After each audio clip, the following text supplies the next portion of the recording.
Yun nga mga kababayan, saan nga kayo? Tahimik sila mga kababayan, lalo na si Inday. Hanggang ngayon, hindi man po nagpapalabas ng anumang statement. Tahimik lang po si Inday. Kahit nagpagawa na mga kababayan ng bagong mapa, yung China, sinakop na lahat, pati yung India, Vietnam at Malaysia. Wala man lang statement mga kababayan nung bumbahin ng tubig, yung Winater Cannon, yung ating Philippine Coast Guard.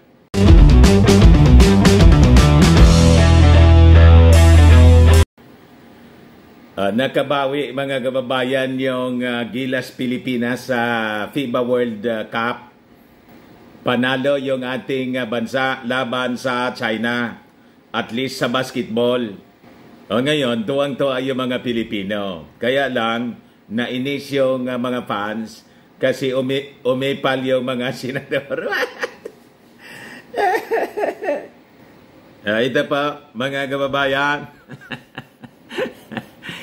Yung mga senador, mga kababayan, umipal, sabi rito sa balita, sa Politico News. Kay Duterte duwag, ngayon pasikat, Migs, Joel Villanueva, Bato Flex West Philippine Sea shirts at Gilas game versus China. Bina sila ngayon ng mga netizens. Pasikat na niya kayo.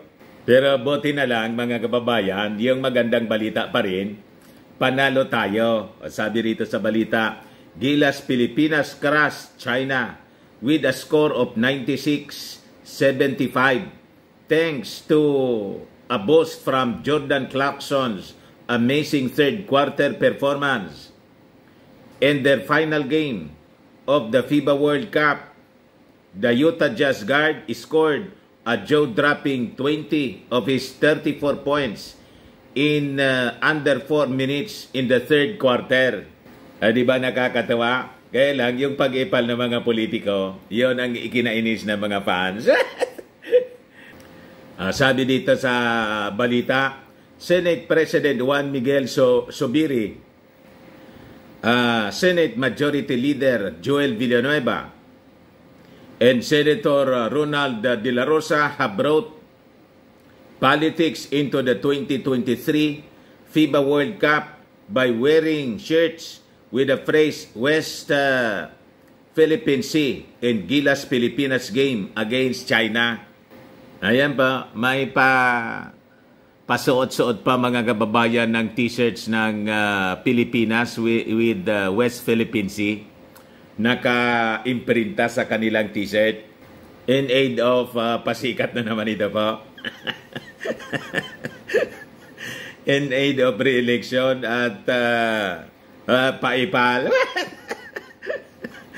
Ano ba?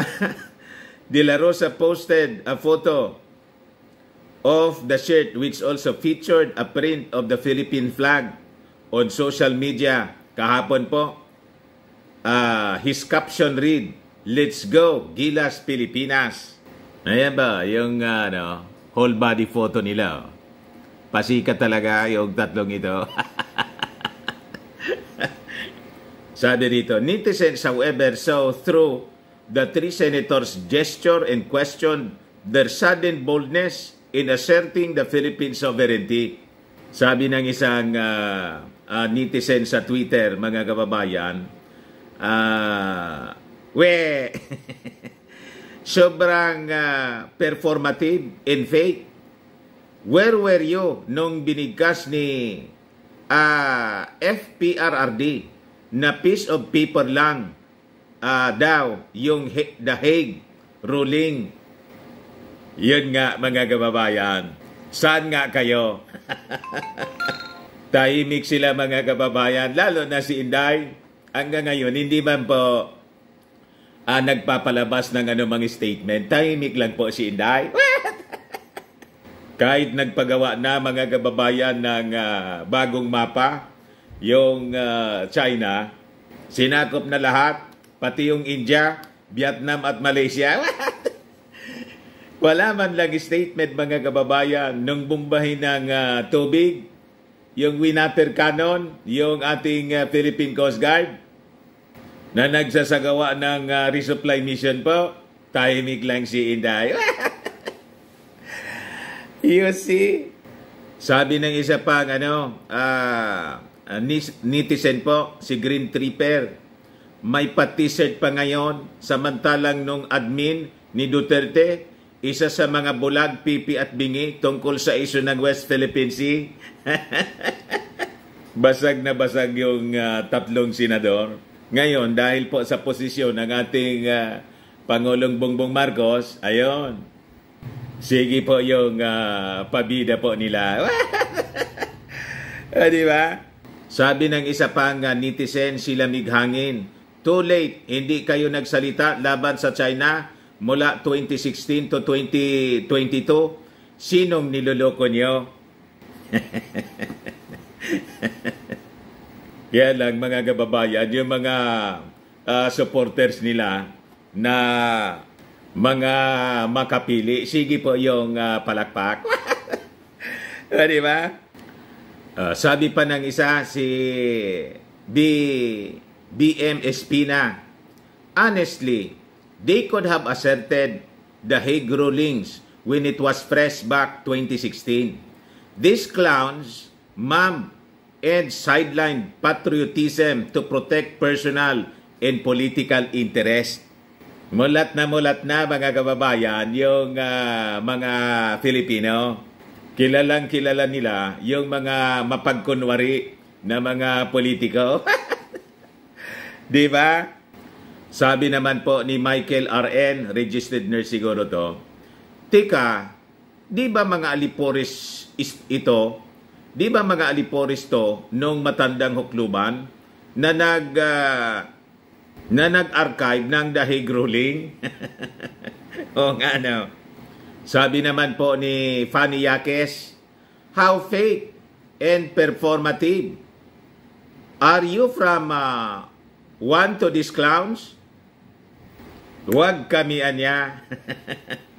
Pero yung nakakatuwa, siyempre, yung Gilas ay nakakuha ng only win at the 2023 FIBA World Cup by defeating China 96-75. So maganda pa rin yung balita mga kababayan.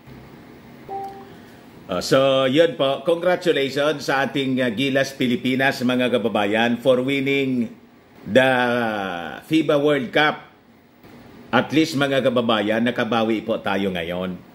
Mabuhay ang bagong Pilipinas. Di ba? Ngayon, idagdag ko na lang po itong balita dito from The Manila Times. Sabi rito po, India seeks defense maritime partnership with Manila. So, gustong makipagtulungan na sa atin kasi kasama yung India sa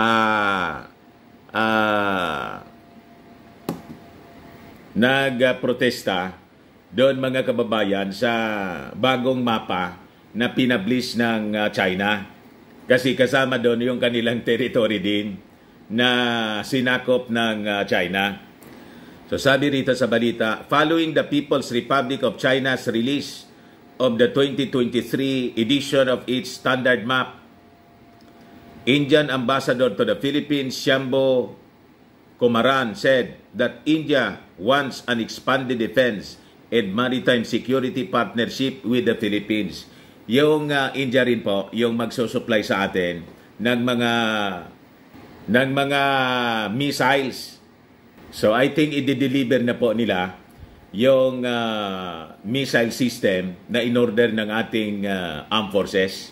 Baka in the next baka next month, ngayon, September o tama, October po, naka-schedule na i-deliver yung mga missiles as part of our modernization program ng armed forces. So sabi rito, India would like to expand the Navy engagement between New Delhi and Manila because both high and common stakes in the region, both have high and common stakes in the region, sabi ni Ambassador Kumaran during a press briefing na ginawa po kahapon sa Indian Embassy sa Taguig City. Ito po si Ambassador Kumaran. So, nagpaabot na din po sila ng pakikiisa sa atin dito sa ating bansa. Kasi parehas yung concern, mga kababayan, ng ating bansa at ng India. So, sabi ni Kumaran that India rejects the 2023 standard map released by Beijing, saying that they would express their solidarity with the sentiment in the Philippines with regard to the effort that he calls cartographic expansionism. So sabi niya, I do see the possibility of greater engagement in the maritime domain. As to what it will take, we have to depend on the evolution of the situation. Kumaran believes that India should have more ships coming to the Philippines in the future. So marami ng mga bansa, dumagdag na yung India, sa Australia, Japan, South Korea, at siyempre yung Amerika, mga kababayan, at pati pala yung United Kingdom. So sabi niya, we do subscribe to the view that there has to be an adherence to the rules-based order, in that there cannot be coercion, that any dispute that exists should be solved peacefully through means of dialogue. The Indian ambassador said, stressing that anything that deviates from this, I think, unites all of us, especially like-minded countries, democracies such as India and the Philippines. So sabi ni Kumaran, it is very logical, anya, that large countries and fellow democracies like India and the Philippines should build a defense partnership because of the belief that strengthening our national security capabilities will bring greater stability. He said that India also wants to see continued freedom of navigation amid incidents of harassment in the waters. So sasama sila, mga kababayan, sa magpapadala siguro ng mga patrol ships. So it will become a multilateral force ang magpapatrolya, mga kababayan, dito sa ating West Philippine Sea. Ayan man lang po, mga kababayan, baka lang gusto ninyo itong itry. Firmax Firming and Lifting Cream, pinapahid po sa mga pulses and affected area. Mainam po sa paninigas ng mga kaso-kasoan. Ito naman po, Automax Radiant Serum. Sa mukha naman yung application. Anti-aging po siya. You will look 10 years younger than your age. Sa mga cancer patients naman po, baka lang gusto ninyo itong itry. Ning sa Red Mix Fruit Drink. Hindi man po siya gamot, food supplement siya. Kaya lang, gawa siya, mga kababayan, sa goji berry. Yung goji berry may anti-cancer properties. Ayos. O yung mga inquiries ninyo po, dumiritso na lang kayo sa aming messenger sa Facebook para masagot namin agad. Ako po si Dante Maravillas. Bye-bye po. God bless.